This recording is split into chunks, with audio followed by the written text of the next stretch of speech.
सच्चिदानंद भगवान की, सनातन धर्म की, गौ माता की, गंगा माता की, भारत माता की। पहले बता चुके हैं कि इत्र कैसे बनता है, चाहे चमेली का हो, गुलाब का हो, बेला का इत्र। तो पहले वो आकार में खुशबू पैदा होती है फूल में। उन फूलों को किसी चीज में करते हैं, वो सुगंधित होती है, उसका फिर फूल नहीं रहता लेकिन सुगंध रह जाती है। वैसे भी जिस बर्तन में हींग रखी रहे, हींग हटा दो तब भी सुगंध बनी रहती है, उसमें आकार नहीं है, हींग में है। तो इसी तरह से पहले प्रसन्नता किसी चीज के माध्यम से पैदा करो, कीर्तन करके या हंस के। पहले हंसो तो हंसने से खुशी पैदा होगी। पहले हंसें, जब तक आनंद न हो हंसते रहें। एक बार हमने ये ध्यान कभी कराया था हंसने का, देर तक, 1 आध मिनट नहीं, करीब करीब आधा घंटे। फिर हंसते हंसते रावण वाली हंसी बंद कर दे, उसको अट्टहास बोलते हैं। फिर थोड़ा थोड़ा गजेंद्र त्यागी ये कराते थे। फिर कभी कभी कहते थे खुनखुनाओ ठहाका नहीं, खुनखुनाओ माने प्रसन्नता और खुनखुनाहट रहे, आवाज बंद। फिर इसके बाद वो थोड़ी थोड़ी जो खुनखुनाहट है वो भी बंद, सिर्फ मुस्कराओ, बस ओठों में थोड़ी मुस्कान हो। और साथ में ध्यान रखो प्रसन्नता बनी रहे, प्रसन्नता पैदा करो।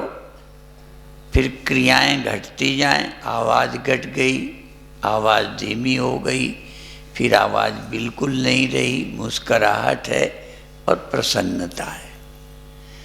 फिर मुस्कराहट भी नहीं, केवल मन में प्रसन्न रहो। ख्याल रखो, जैसे भगवान का ध्यान करते हो ना, हम केवल सुख का ध्यान, आनंदानुभूति। आनंदानुभूति पहले हंस के, फिर थोड़ा खिलखिला के, फिर मुस्करा के, फिर बिना मुस्कराहट के प्रसन्नता मन में। देखते रहो है कि नहीं। यदि हम प्रसन्नता को पदार्थ से मुक्त कर लें, किसी वस्तु व्यक्ति की जरूरत न पड़े, बल्कि क्रिया की भी जरूरत न पड़े। एक संत प्रज्ञा चक्षु थे, तो वो एक शब्द बोलते थे, क्रिया जनित सुख का राग। किसी क्रिया से पैदा होने वाले सुख का राग न रहे। हम थोड़ा बदलते हैं, क्रिया के सुख को क्रिया के अधीन नहीं रहे, निष्क्रियता में भी आ जाए। और यही प्रयोग दूसरे ढंग से भी कर सकते हो, जैसे हंसने का, ऐसे ही प्राणायाम का। थोड़ी जोर जोर श्वास लो, फिर थोड़ा धीमी लो, फिर श्वास लेना बंद कर दो, चले या न चले। पहले प्रसन्नता श्वास से पैदा करो, फिर प्रसन्नता रहे, क्रिया धीरे धीरे घटती जाए। तो जैसे हंसने की क्रिया, तैसे प्राणायाम की। तीसरी विधि है, शरीर को कुछ न कुछ करो, हिलते रहो, कुछ न कुछ खेलो। फिर धीरे धीरे उसको धीमा कर लो। पहले तेजी से खेलो, फिर धीरे धीरे कम करते जाओ, फिर धीरे धीरे क्रिया जीरो हो जाए, बिल्कुल, बल्कि इतनी हो जाए जितना धीमे पहले नहीं था, बिल्कुल शरीर जैसे निष्क्रिय हो गया, बिल्कुल, पर प्रसन्नता बनी रहे। चूंकि लक्ष्य है प्रसन्नता, तो जो चीज तुम पैदा करोगे वही तुम्हें मिलेगी। तो पैदा करो प्रसन्नता और बनाए रखो। तो कीर्तन के माध्यम से, हंसने के माध्यम से, प्राणायाम के माध्यम से, शरीर की किसी क्रिया के माध्यम से। हम पहले बोल चुके हैं, एक बार हम मुंबई से दिल्ली ही आ रहे थे, बहुत पुरानी बात है। तो दो सीटों का डिब्बा था फर्स्ट क्लास वाला, और कोई था नहीं। तो जब ट्रेन चलती है तो जोर जोर की आवाज़ होती है, तो अपन कीर्तन करते रहे, श्री राम जय राम जय जय। तो पहले थोड़ी थोड़ी आवाज़ और थोड़ी थोड़ी ताली, फिर धीरे धीरे आवाज़ बंद कर दी, मन से और ताली से करते रहे। फिर धीरे धीरे ताली भी करते रहे, आवाज़ ताली में भी नहीं। फिर हाथ भी रुक गए। फिर थोड़ा थोड़ा होठ से करते रहे, आवाज़ के भी। फिर होठ भी बंद हो गए। फिर मन से करते रहे, श्री राम, मन ही मन। फिर मन से भी कीर्तन बंद कर दिया। पर प्रसन्नता धीरे धीरे बनी रही और सब कुछ खत्म हो गया। इसी तरह चैतन्यता, कुछ नहीं करो, आंख पर ध्यान टिकाओ, चेतन बने रहो। कान पर टिकाओ, जो सुविधा है, चेतन बने रहो। फिर धीरे धीरे ध्यान को इंद्रियों से हटाकर श्वास में ले जाओ, चेतन बने रहो। फिर धीरे धीरे मन पे आ जाओ, श्वास भी नहीं। मन कहाँ है जानते रहो, पर मन से ज़्यादा ये ध्यान रखो कि मैं चेतन हूँ। अपनी चैतन्यता बनी रहे। मन है तो मन के साथ, श्वास में ध्यान है तो श्वास के साथ, ध्वनि में ध्यान है तो ध्वनि के साथ, विषय में कम चैतन्यता। जैसे ज्योति जलती है तो रोशनी तो ज्योति में, पर आपने ध्यान दिया है, हमने प्रवचनों में हर चीज़ बताते रहते हैं, पर एक चीज़ आती है फिर छूट जाती है। तो हम बताते हैं, जब रात को कार चलती है तो जो कार की लाइट है उसमें कोई कीड़ा उड़े तो उतने में उजेला होता है। जहाँ जहाँ कोई चीज़ आ गई तो एकदम उजेला मालूम पड़ता है। तो प्रकाश से वस्तु चमकती है और वस्तु में प्रकाश मालूम पड़ता है। जहाँ वस्तु नहीं है वहाँ प्रकाश नहीं मालूम पड़ता। और भी एक उदाहरण दिया करते हैं, पहले मकान खप्पर के होते थे, तो यहाँ कितने धूल के कण उड़ रहे हैं, यहाँ हैं मालूम नहीं पड़ते। पर जब खप्पर वाली छत से किरण कोई आती थी जरा सी, तो पूरे कमरे में कण नहीं दिखाई पड़ते, उतनी वो लाइन में कण दिखाई पड़ते हैं। तो रोशनी से कण दिखाई पड़ते हैं और कण के कारण रोशनी मालूम पड़ती है। तो इसी तरह से अब ये जो हम बहुत बार बता चुके हैं वो भी बता दें, और इसी से आज का प्रवचन बंद करेंगे। सबको बताते रहते हैं, कई को मालूम है, पहले ही जान जाएंगे हम क्या बताएंगे। ठीक है, तो ये दिखाई देती है, ठीक है? नहीं दिखाई देती ना? बोलो। दिखाई देती है, पक्का हो गया। हमें तो पहले ही से पक्का था, पर तुमसे कहलवाना था। ये दिखाई देती है। ईमानदारी से बताओ, जिस समय तुम रुमाल को देख रहे हो उस समय आंख का ख्याल था? तो थी कि नहीं? तो थी, बिना उसके दिखता नहीं। पर जब चूंकि आप देखने में रुचि है तो ध्यान दृश्य में है, नेत्र में नहीं है। होते हुए नेत्र के बिना दिखता नहीं, फिर भी दिख रहा है, नेत्र दिख नहीं रहा। ध्यान में, चेतना में, माने ध्यान में, कॉन्शियस में रुमाल है और नेत्र आपका सब कॉन्शियस में है।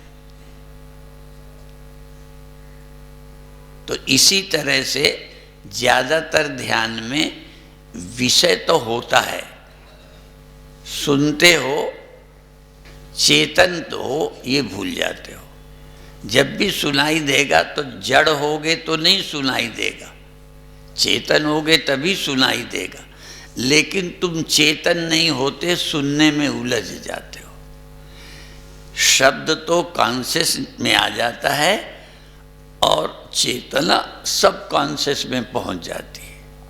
इसी तरह श्वास में, जाप में, चक्र में जब ध्यान टिकाते हो तो ध्यान में विषय तो होता है, ध्यान में तुम खुद नहीं होते, तुम बेखबर होते हो। तो ध्यान में हमेशा दो लाओ और तुरंत ध्यान दो कि तुम अपने ध्यान में बैठे हो कि रोशनी के लिए बैठे, तुम अपने लिए बैठे हो कि श्वास के लिए बैठे हो, अपने लिए बैठे हो कि देह को देखना है। इसलिए गुरुदेव का ये मंत्र हम बताया करते, देखो देखो, देखने वाले को देखो। देखो दिखाई देने वाले को नहीं, देखो देखने वाले को। कौन देख रहा है ये देखो, कौन जान रहा है ये जानो। जानो किसको? जानने वाले को जानो। ध्यान करो किसका? ध्यान में आने का वाले का नहीं, जिसके ध्यान में सब आ रहा है उसका ध्यान करो। तो ये विधि है, ठीक है? तो अभी कल और परसों 2 दिन शाम को अभी रहेंगे, फिर जैसा होगा आगे की बात आगे, ठीक है? एक को हम शिवरात्रि गौशाला में मनाएंगे। हाँ, वो पहले से तय कर रखा है, 1 से 20 सब जगह प्रचार है। तो सभा में भी आते हैं तो हम टाइम से पहले आते हैं। हमारे को जो कहते हैं कोशिश करते हैं पूरा हो, और जो अपने कहे को नहीं बोलता ना, हम नहीं, बड़े बड़े जो महापुरुष हुए जो अपने कहने को बदलते नहीं हैं ज़्यादा, वो यदि किसी को कह दें तो काम भी हो जाते हैं। इसीलिए सदा सत्य बोलो तो तुम्हारी वाणी में शक्ति आ जाएगी। तो अपन ने 1 से 20 गौशाला का तय कर रखा है, अपन वही मना लेंगे, ठीक है? और गौओं के बीच बनाएंगे, गाय मेरे आगे हों, गाय मेरे पीछे हो, गाय दाएं हो, दाएं बाएं हो, गायों के बीच में हमारा जीवन हो, हैं? और जहाँ गाय हो उसको गोकुल कहते हैं, गोकुल, ठीक है? तो उधर रहेंगे, अपन शिवरात्रि मना लेंगे। अब हमें तो ध्यान नहीं था, पर अब आपके कारण ध्यान आ गया, तो अपन वहाँ अच्छी तरह धूमधाम से शिवरात्रि मनाएंगे। और वहाँ मंदिर भी बनाया था एक समय, शिव जी का भी है, गुरुदेव का भी है, भगवान राधा कृष्ण का है, राम लक्ष्मण जानकी का है, दुर्गा माता का है। छोटे छोटे मंदिर अंदर बना रखे हैं। हम जो कुछ बनाते हैं कोशिश करते हैं कि एक में कई काम हो जाए। तो 6 तो मंदिर हो गए और 2 हाल हो गए, नीचे और ऊपर। 3 मंदिर नीचे, 3 ऊपर और आगे हाल। ज़रूरत पड़े तो सत्संग कर लो, जैसे ये मंदिर का मंदिर है, हाल का हाल है, कार्यक्रम भी हो जाता है, मंदिर भी हो गया, ऐसे ही वहाँ भी बना है। तो अब उस हाल का बन गया है तो करते रहते, तो हम वहीं मना लेंगे, शिव जी का मंदिर है ये, शिवरात्रि मना लेंगे। वैसे बीते वर्ष जब हम लोग दुबई से आए थे, 18 मार्च को भारत पहुँचे थे, फिर उस समय वो चल रहा था, हाँ कोरोना, फ्लाइटें बंद हो गई, फिर निकलना बंद हो गया, वहीं बने रहे। तो गुरुदेव का मंदिर होते हुए भी गुरु पूर्णिमा हमने कभी नहीं मनाई थी, तो उस साल गुरु पूर्णिमा वहाँ मनाने का मौका मिल गया। ऐसे शिव जी बैठे हैं, शिवरात्रि इस साल मन जाएगी, और किसी समय राम भगवान का बना है तो कोई टाइम होगा चैत्र का तो रामनवमी हो जाएगी। कहते तो अब उनको ये हैं कि हर त्यौहार थोड़ा वहाँ मना लिया करो, पर वो स्वामी जी गायों में और खेती, हाँ उसमें ज़्यादा रुचि है, इसमें कम है। वैसे हर त्यौहार मनता रहे, जैसे यहाँ के लिए भी निर्णय किया गया था कि 24 फरवरी और गुरु पूजा और एक आध जो वो मनाते थे यहाँ मनाते रहें, ऐसा। तो धर्म स्थान स्वामी हरमिलापी जी अब हैं नहीं, वो कहते थे जहाँ शंख घरियाल बजता रहता है, जहाँ लंगर, हाँ कढ़ाई चलती रहती, वो स्थान जागृत रहते, खिलाना पिलाना भी चलना चाहिए, शंख घरियाल भी, तो स्थान जागृत रहते, नहीं सो जाते। तो आवश्यकता है, और या तो बनाए नहीं, बनाए तो ये होता रहना चाहिए।